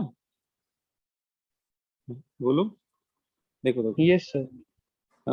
ये वाला एग्जांपल देख लो तो आपको वो भी फंडा क्लियर हो जाएगा। अगर आपको बोल दिया जाए कि नहीं इसमें ऑक्सीजन एटम कंजर्व है ना, ये मान लिया जाए कि ऑक्सीजन एटम कंजर्व है, और मुझे ऑक्सीजन एटम के लिए अप्लाई करना पड़े पीओसी रूल, तो देखो कोई दिक्कत नहीं। पहले आप देखो रिएक्टेंट साइड, पहले प्रोडक्ट को मत देखो, प्रोडक्ट को छुपा लो, मत देखो, बिल्कुल मत देखो प्रोडक्ट को, केवल किसको देखो, रिएक्टेंट को। अब मुझे बताओ रिएक्टेंट किस में छुपा बैठा है, AH2O पहले वाले में कि नाइट्रिक एसिड में। Sir nitric acid. Nitric acid में। अब बताओ नाइट्रिक एसिड में ऑक्सीजन की एटॉमिसिटी देखो, ऑक्सीजन के नीचे कौन सा नंबर लिखा हुआ है, 3। तो मैं क्या करूंगा, ये 3 ही मल्टीप्लाई कर दूंगा और उसी के मोल से मल्टीप्लाई कर दूंगा, 3 into moles of nitric acid reacted, है ना, कुछ जिसके जितने भी मोल लेके चल रहे होंगे, और ये मैं बराबर कर दूंगा। अब देखो, अब रिएक्टेंट साइड ना देखो, अब आप केवल देखो प्रोडक्ट साइड। अब देखो कि ऑक्सीजन कहाँ कहाँ छुपा बैठा हुआ है प्रोडक्ट साइड। सर तीनों में। तीनों में सर बैठा हुआ तीनों है। में है। तो तीनों में एक साथ ना देखो, एक एक को पकड़ो। आप पहले देखो H3ASO4 में, इसमें ऑक्सीजन की एटॉमिसिटी क्या है? 4। तो पहले आप क्या करो, H3S4 के लिए लगाओ 4 into moles of arsenic acid बोलते हैं इसको, H3S4। लेकिन बेटा ये ऑक्सीजन सारा का सारा इसी में थोड़ी ना गया है, ये तो ऐसा केस है कि ये डिवाइड हो गया है, ये तीनों में थोड़ा थोड़ा बट गया है। यहाँ जितना भी ऑक्सीजन है वो थोड़ा इसमें चला गया है, थोड़ा इसमें चला गया है, थोड़ा इसमें चला गया है। बोलो बेटा, तीनों प्रोडक्ट में डिवाइड हो गया है ऑक्सीजन। लेकिन ऑक्सीजन अगर कंजर्व है, समझना भी बात, अगर मान लो ऑक्सीजन इसमें 100 ग्राम है, तो अगर इसमें 50 ग्राम गया है, इसमें 30 ग्राम गया है, तो इसमें कितने ग्राम गया होगा एनओ में? 20। 20 गया होगा, क्योंकि टोटल तो 100 ही गया होगा ना, क्योंकि ऑक्सीजन कंजर्व है बेटा यहाँ पे। तो देखो आपने इसके तो लिख दिए है ना, अब इससे भी तो लिखो ना। तो इसमें देखो सल्फ्यूरिक एसिड में इसकी एटॉमिसिटी क्या है ऑक्सीजन की? 4 इंटू मोल उसी के लिए ना सल्फ्यूरिक एसिड प्लस, भैया इसमें भी तो गया है ना, यहाँ भी तो बैठा हुआ है ना, और यहाँ पे एटॉमिसिटी एनओ में क्या है? एनओ में एक ही है, तो 1 इंटू मोल ऑफ एनओ। अब ये इक्वलिटी होल्ड कर जाएगी, अब ये इक्वलिटी क्या हो गई? होल्ड कर जाएगी। तो ऐसे कर देंगे, मतलब अगर कोई एटम 2 प्रोडक्ट में हो, 3 प्रोडक्ट में हो, या सभी प्रोडक्ट में हो, कोई दिक्कत वाली बात नहीं। तो प्लस प्लस लगा लगा के लिखते चले जाएंगे। सर हम ऐसा तो कह रहे हैं, पॉसिबल है कि जिसके हाँ लिए हाँ, फाइंड करना है वो रिएक्टेंट में दोनों जगह? नहीं नहीं, फिर से बोलो क्या कह रहे हैं। सर ऐसा पॉसिबल है कि जिसके लिए फाइंड करना है वो रिएक्टेंट में दोनों दोनों रिएक्टेंट्स में? जिसके लिए फाइंड करना हो मतलब क्या है? ये एक स्पेसीज एक ही जगह तो होगी ना किसी रिएक्शन में। जैसे नाइट्रिक एसिड तो रिएक्टेंट साइड होगा या प्रोडक्ट साइड होगा। ऐसी कोई रिएक्शन वैसे तो कभी नहीं मैंने देखी जो रिएक्टेंट मतलब एक ही स्पेसीज दोनों साइड हो, नाइट्रिक एसिड रिएक्टेंट साइड भी हो प्रोडक्ट साइड भी हो, ऐसा क्या होता है? सर बोलो भाई, मतलब मैं बात समझ पा रहा हूँ कि नहीं समझ पा रहा हूँ, क्या कह रहे हो तुम? यही कह रहे हो कि कुछ और कह रहे हो?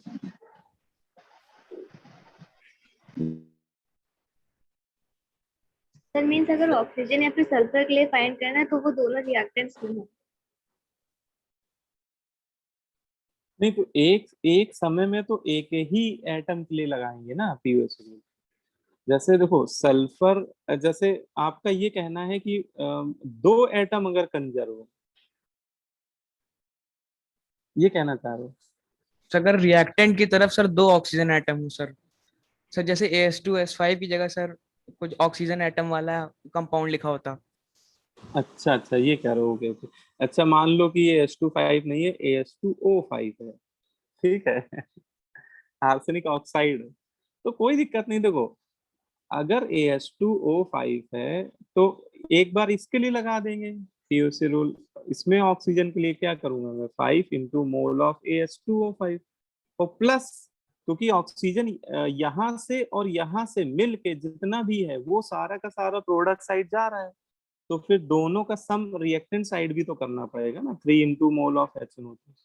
और प्रोडक्ट में तो जो ये लिखा हुआ है उसी को बस एज इट इज लिख देना है, ठीक है? Yes sir.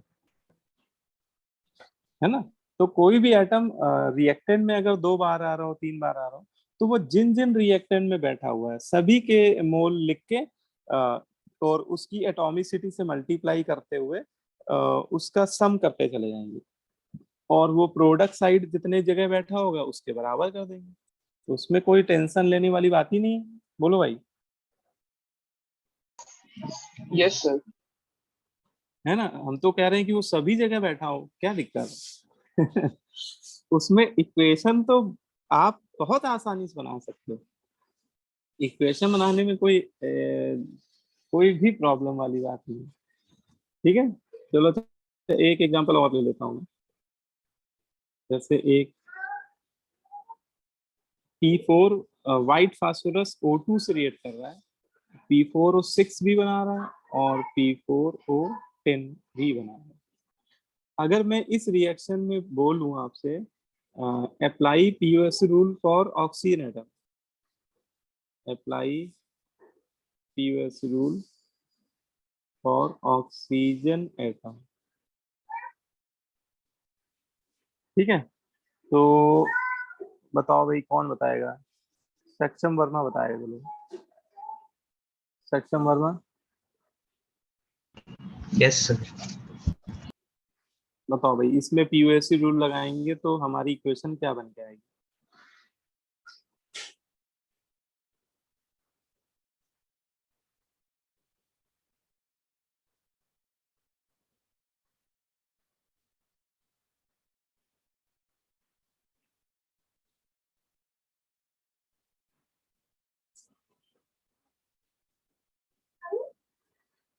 बोलो भाई।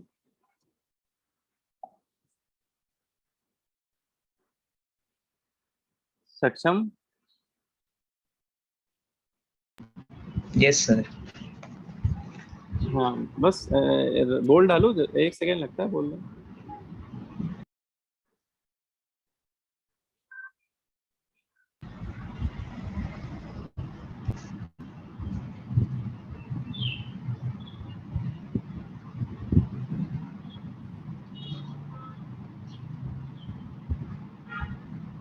बोलो बेटा बोलो।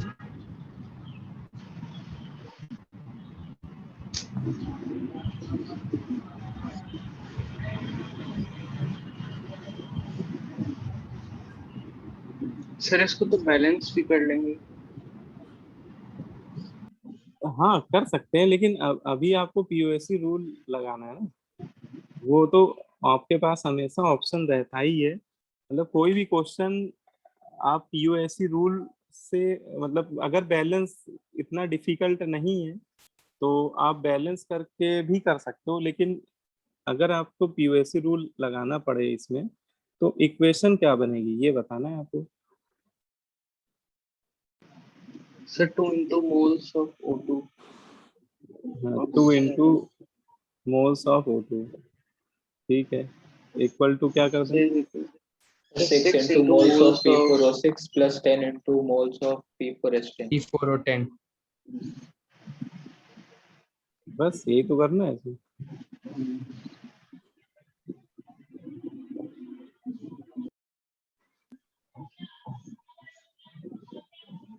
अच्छा ठीक है। बैलेंस कर तो दोनों साइड 16 और 16 आ जा रहा है, ट्रू हो रहा है। हाँ देखो, वो तो आपके ऊपर, आपके पास ऑप्शन है ही है, बैलेंस करके करना चाहो, और अगर आसानी से बैलेंस हो रही है तो बैलेंस करके करो, कोई दिक्कत नहीं है ना। उसमें फिर लिमिटिंग रीजन का कॉन्सेप्ट लगा के करेंगे हम लोग। लेकिन अभी मैं प्रैक्टिस जो करा रहा हूँ तुम लोग को, वो मैं पीओएससी रूल की करा रहा हूँ, ठीक है, क्योंकि वो सब पुराने मेथड तो हम लोग पढ़ ही चुके हैं ना। बोलो भाई। तो अब यस सर। समझ में आ गया इक्वेशन पीओसी रूल कैसे अप्लाई करते हैं। ये इक्वेशन ही लिखना इम्पोर्टेंट है, ये लिख दिए तो इसके बाद आंसर खटाखट निकलता है। फिर आपको ये वैल्यूज दी जाएंगी, कोई 2 वैल्यू दे देगा, तीसरी वैल्यू पूछ देगा, तो क्वेश्चन बहुत आसान ही मिलेगा आपको। लेकिन ये इक्वेशन लिखने में अगर गड़बड़ हो गई तो सारी मेहनत बर्बाद हो गई, है ना।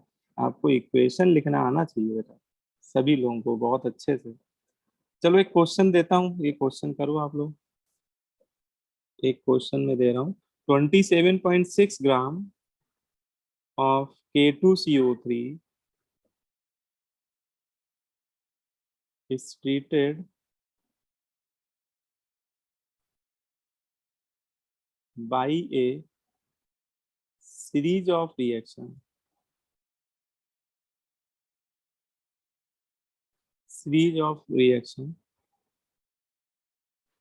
so as to convert all its carbon to ये कंपाउंड दिया है K2ZN3 FeCN6 whole twice. Calculate the mass of product यही है K2ZN3 वाला फॉर्म, ठीक है। और आपको मोलर मास दिया हुआ है, मोलर मास ऑफ K3ZN,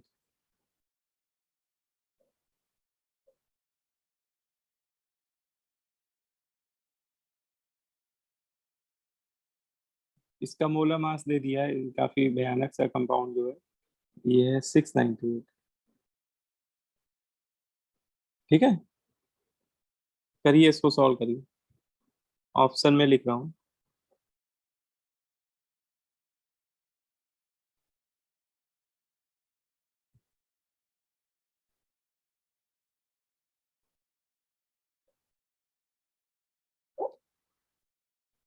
ठीक है, करिए, सभी लोग को अटेम्प्ट करना है। और ये क्वेश्चन POAC से ही होगा, इसमें कोई दूसरा मेथड हम लोग नहीं लगा पाएंगे।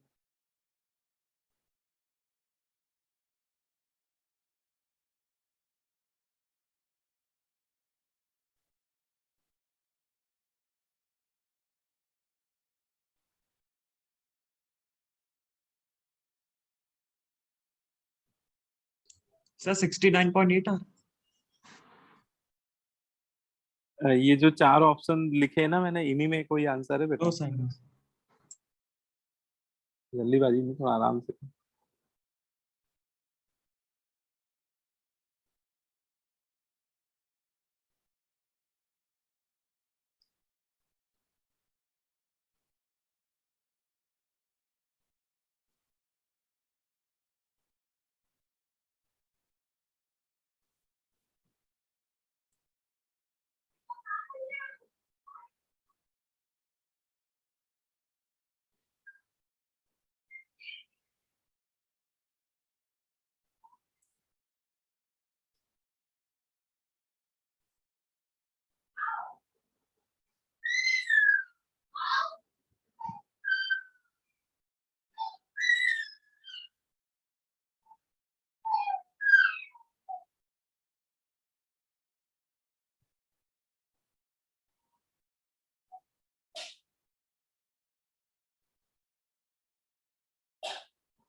सर 11.63 ग्राम आ रहा है।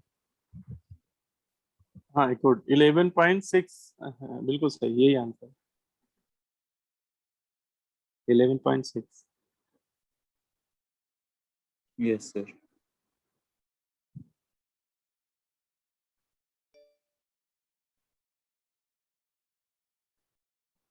ठीक है, आ रहा, सभी का आ रहा है कि नहीं?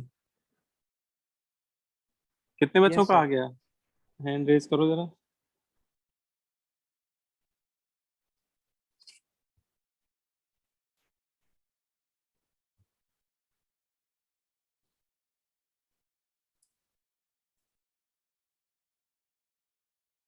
अभिषेक तिवारी का आ गया है, ठीक है। अमित कुमार का आ गया है, देवांश शुक्ला का आ गया, 3 बच्चों का।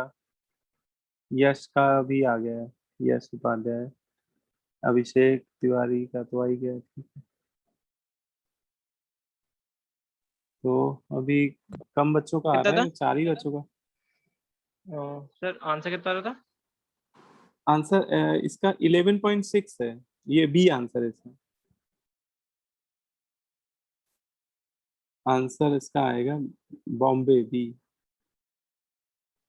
11.6।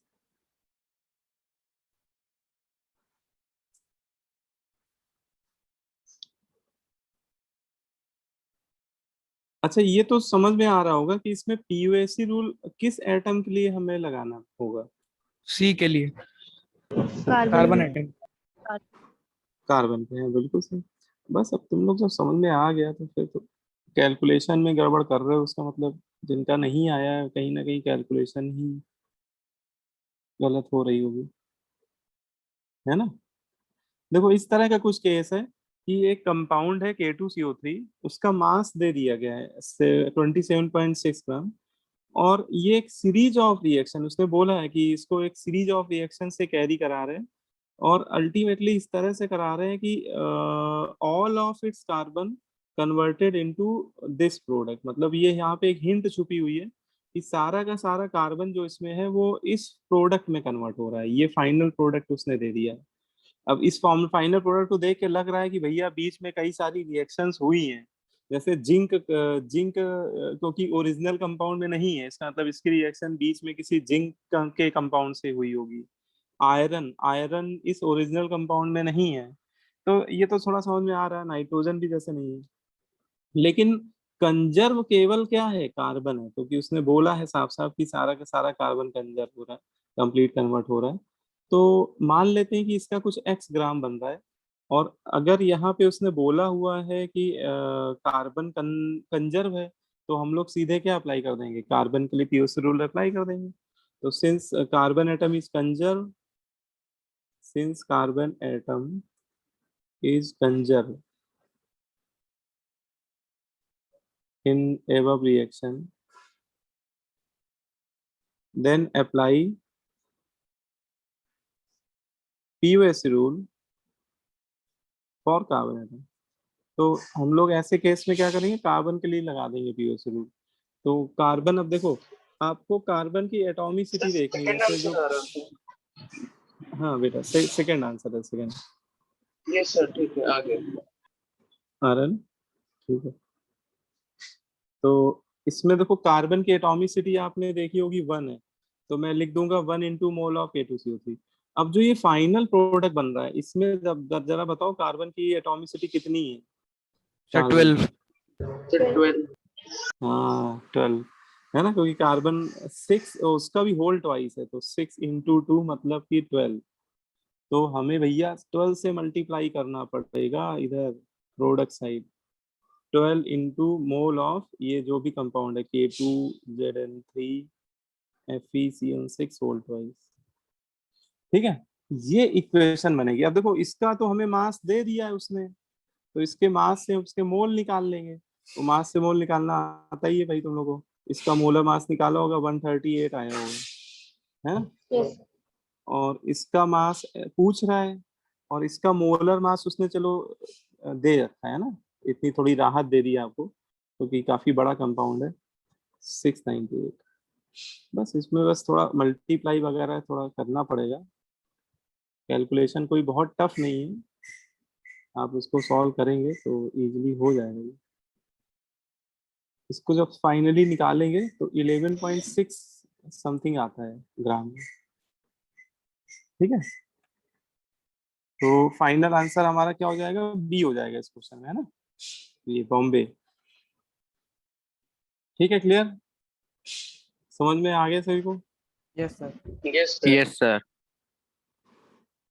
तो ये थोड़ा सा आप लोगों को क्लियर होना चाहिए, पीओएससी रूल क्या होता है, वो कैसे इसको हम लोग अप्लाई करते हैं।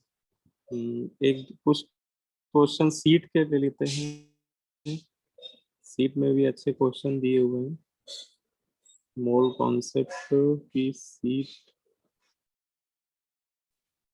देखनी पड़ेगी यार, सीट शेयर ही कर देता हूँ इतनी देर में, तो सीट ही शेयर हो जाएगी।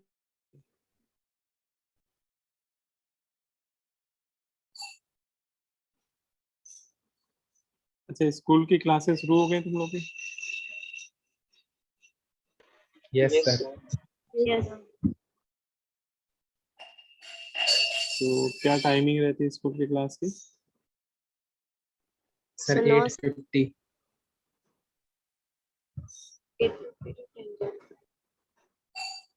8:50 से स्टार्ट होती है ना, तो कितने बजे तक? 10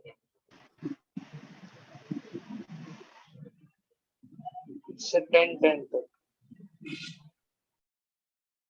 अच्छा अच्छा अच्छा, ये कि स्कूल में टीचर बिल्कुल टाइम देख के पढ़ाते हैं, क्यों भाई? Yes, sir. हम्म? उससे पहले ही कभी कभी weekend देते हैं sir. अच्छा, ज्यादा नहीं पढ़ा सकते हैं कभी वो लोग, कम भले ही पढ़ा दें, ऐसा होता है ना? Yes, sir. yes, sir.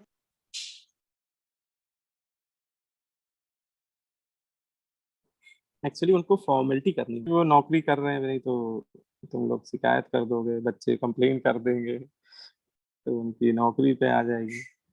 तो उनको अपनी फॉर्मेलिटी कंप्लीट करनी है, ये बिल्कुल सच्चाई बता रहा हूँ। लेकिन हम लोग का ऐसा हिसाब किताब नहीं है, हम लोग को आप लोग को सिखाना है, आप लोग का सिलेक्शन कराना है। हम लोग टाइम देख के इसलिए नहीं, मैं तो नहीं पढ़ा पाता हूँ देखो टाइम देख के। कई बार होता है कि 5-10 मिनट, कई बार आधे आधे घंटे भी ज्यादा हो जाता है, होता है कि नहीं होता है? Yes, sir. Yes sir. तो वो इसीलिए हो जाता है कि मैं आपके बारे में कुछ भला सोच रहा हूँ, अच्छा सोच रहा हूँ। नहीं तो मुझे क्या है, मैं 10 मिनट पहले ही छुट्टी कर दूँ तुम लोग को। नहीं, अगर आपसे मेरा थोड़ा ये इमोशनल फीलिंग ना अटैच हो कि आपको मुझे सिलेक्ट कराना है, आपको मुझे सिखाना है, और आप लोग एग्जाम में करके आओगे, तो सबसे ज्यादा खुशी किसको होगी? टीचर को ही होती है, जो उसको पढ़ाता है ना? आपका जब सिलेक्शन होगा तो आपको तो होगी, आपके फैमिली मेंबर्स को होगी, आपके पेरेंट्स को होगी, लेकिन टीचर को बहुत खुशी होती है कि यार मेरा पढ़ाया हुआ बच्चा देखो सिलेक्ट हो गया, ये रैंक लाया है। वो 10 जगह बोलता है ये बात, है ना? और वो तभी होता है जब भाई मुझसे घड़ी देख के नहीं पढ़ाया जाता है कि भाई 10-15 पे क्लास छुट्टी है तो 10-15 पे छुट्टी कर देंगे। अरे घड़ी देख के बिल्कुल 5-10 मिनट तो प्लस माइनस मान के ही चलो कि होगा ही होगा, है ना? कई बार क्वेश्चन बीच में अटका हुआ है, ठीक है, तो उसको बीच में तो नहीं छोड़ सकते हैं, तो थोड़ा बहुत तो एडजस्ट आपको करना पड़ेगा। अब देखो, ये बहुत प्यारा क्वेश्चन है, बहुत ही शानदार क्वेश्चन है भाई, ये जो मैंने लिया है स्क्रीन पे, बहुत प्यारा क्वेश्चन है। देखो, आपको करना नहीं, मैं अब आपको बस एक बार इसको समझाता हूँ क्या कह रहा है। इसमें ये एक सीरीज रिएक्शन है ना? देखो, ये 3 स्टेप में हो रही, पहला स्टेप, दूसरा स्टेप, तीसरा स्टेप, 3 स्टेप में हो रही। इसमें कह रहा how much metal is consume to produce 206 gram of NX। कह रहा है कि कितना मेटल ले जिससे 206 ग्राम क्या बन जाए, NX बन जाए। तो देखो NX यहाँ पे बन रहा है तीसरे स्टेप में, और मेटल कहाँ बैठा हुआ है? मेटल कहाँ है इसमें? First. Sir first. First step, है ना? अब देखो, फर्स्ट स्टेप में मेटल बैठा हुआ है, ठीक है, और उसका वो मास पूछ रहा है, ठीक है, कितना मेटल कंज्यूम हो, और लास्ट स्टेप में NX का वो पूछ रहा है कि मास कितना बनेगा। तो देखो, इसमें ऐसे कर सकते हो आप कि पहले स्टेप में मेटल के मान लो कि कुछ x ग्राम रिएक्ट करेंगे, कितने ग्राम रिएक्ट करेंगे? x ग्राम। अच्छा, इसका कोई x ग्राम रिएक्ट करेगा तो इसका मोल कितना हो जाएगा? x डिवाइडेड बाई क्या करना पड़ेगा? Sir, molar mass. ग्राम मोलर मास। है ना? हाँ, ग्राम एटॉमिक मास। और m का एटॉमिक मास दिया हुआ 56 है ना, तो मैं 56 से डिवाइड कर देता हूँ, तो ये इसके मोल बन जाएंगे। ऐसा इसलिए मैं कर रहा हूँ जिससे इसके मोल बन जाए। तो बताओ कि अगर इसके इतने मोल रिएक्ट करेंगे तो MX2 के कितने मोल बनेंगे इस रिएक्शन में? वही कैंची मेथड से। 30 upon 56 upon x. है ना, सेम ही बनेंगे क्योंकि यहाँ भी कोफिशिएंट बने। अच्छा हाँ, ये देख लो कि बैलेंस है कि नहीं। सर जब इसमें आपको LR सारे, नहीं निकालेंगे? हाँ देखो इसमें LR नहीं निकालेंगे, उसका रीजन बताता हूँ क्यों नहीं LR निकालेंगे। देखो, क्या उसने X2 का कोई क्वांटिटी दी है इस क्वेश्चन में कि X2 इतने ग्राम है, या कुछ अमाउंट उसका दिया हुआ है? पढ़ो नो क्वेश्चन। सर। तो सर जब हमेशा ये हमें, access में हाँ जब भी किसी रिएक्टेंट के बारे में कुछ बताया ही ना जाए, उसकी क्वांटिटी नहीं बताई जाए, तो हमें एज्यूम करना होगा कि वो एक्सेस में है। क्या एज्यूम करना पड़ेगा?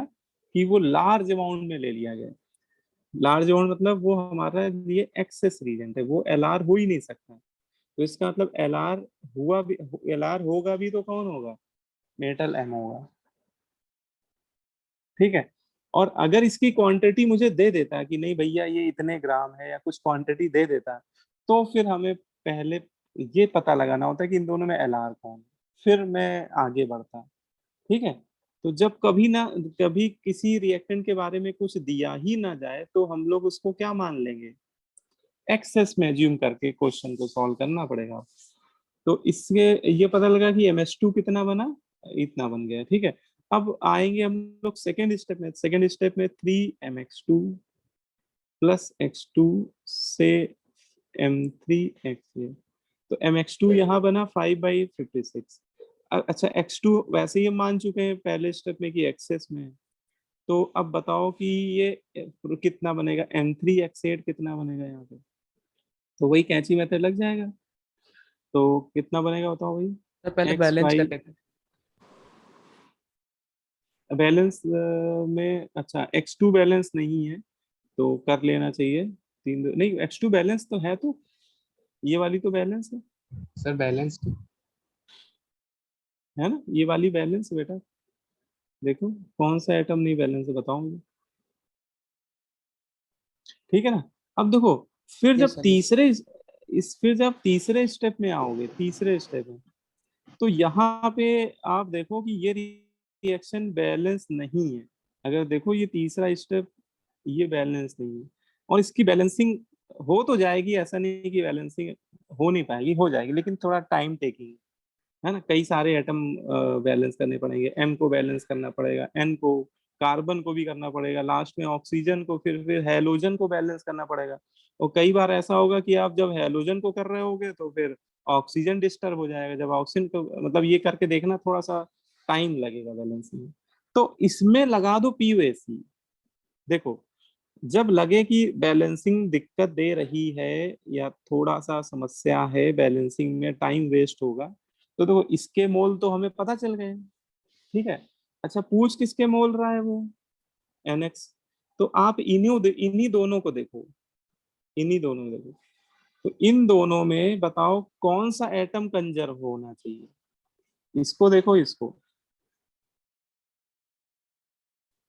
भाई सारा का सारा X इसी में तो जा रहा है। X क्या इसमें बैठा है? नहीं। X क्या इसमें बैठा है? नहीं।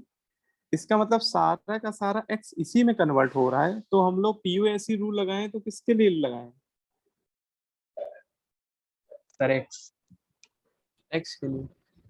हाँ, तो यहाँ पे एटम X के लिए लगा देंगे, और हमारी इक्वेशन क्या हो जाएगी? देखो 8 इंटू मोल्स ऑफ M3X8। अच्छा, वो हम लोग निकाल चुके हैं, ऊपर वाले स्टेप में निकाला था, इसके मोल इतने आए थे। और इज इक्वल टू क्या कर देंगे? 1 इंटू, क्योंकि बेटा यहाँ पे एटॉमिसिटी 1 है, ये 1 यहाँ से आया है 1। ठीक है। 1 इंटू मोल्स ऑफ NX। बोलो बेटा, है ना। और अच्छा, NX के मोल दे दिए नहीं, NX का मास दिया है, मोल नहीं दिया। कितना दिया? 206 ग्राम दिया है। रख दो यहाँ पे। तो ये NX का मास है 206। NX का मोलर मास निकालो जरा। N और X का अलग अलग दिया है एटॉमिक मास। तो N का है 80 और X का है 23। कितना आया? 103। 103। तो इससे हमें क्या मिल जाएगा? X की वैल्यू मिल जाएगी। अब तो सॉल्व कर ही लो, सिंपल सी इक्वेशन है ना। बोलो भाई, इससे X की वैल्यू निकाल लो, आंसर आ जाएगा। बताओ कितना आ रहा है X?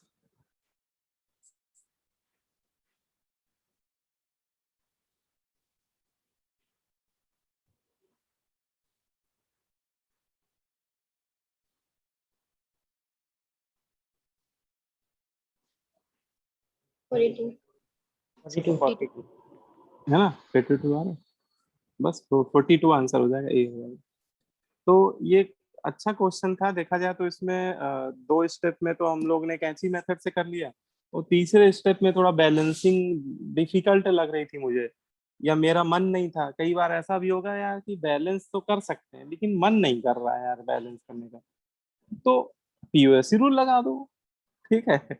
या फिर नहीं, हम तो बैलेंस करके ही मानेंगे, तो कोई दिक्कत नहीं, आप बैलेंस करके भी करोगे ना तो भी, बैलेंस करके फिर कैंची मेथड लगाओगे ना तो भी वही आंसर आएगा। आप इसको एक बार करके देखिएगा, जैसे मैंने इसको पीओएससी से किया ये वाला स्टेप, इसको आप बैलेंस करके भी एक बार करके देखिएगा तो देखोगे कि यही सेम आंसर आएगा, आंसर में कोई चेंज नहीं है। तो पीओएससी रूल इम्पोर्टेंट होता है, मतलब पता होना चाहिए। और ये तुम लोग का हो गया, पीओएससी कंप्लीट हो गया, ठीक है। अब मैं थोड़ा तुम लोग को होमवर्क बता दे रहा हूँ कि क्या करना है तुम लोग को। इसमें जैसे देखो, कल मैंने क्या दिया था तुम लोग को, सेक्शन सी दिया था। कल का होमवर्क याद बताओ मुझे, क्या दिया था, सी और डी? सी एंड डी, अच्छा लिमिटिंग वाला दे दिया होगा। अच्छा, तो आप इसमें को भी कर लीजिए, सेक्शन ई भी अटेम्प्ट कर लीजिएगा, ठीक है। इसमें वही सीरीज रिएक्शन वाले क्वेश्चन मिल जाएंगे, पीओएससी वाले मिल जाएंगे, ठीक है। तो ये इम्पोर्टेंट है सेक्शन ये वाला, ठीक है। तो आज का होमवर्क बस यही है, सेक्शन ई ही करना है, पार्ट 1 पार्ट 2 दोनों कर लीजिएगा, ठीक है। अच्छा, ओके सर। और हाँ, एक आप लोग फिजिकल केमिस्ट्री की बुक ले लो, आपके, या हो सकता है आपके किसी बड़े भाई बहन के पास हो भी। बहुत इंपॉर्टेंट बुक है। इंपॉर्टेंट क्या है, मतलब जैसे फिजिक्स में एससी वर्मा का नाम सुना है ना आप लोगों ने? Yes, sir. Yes sir. Yes. Yes, sir.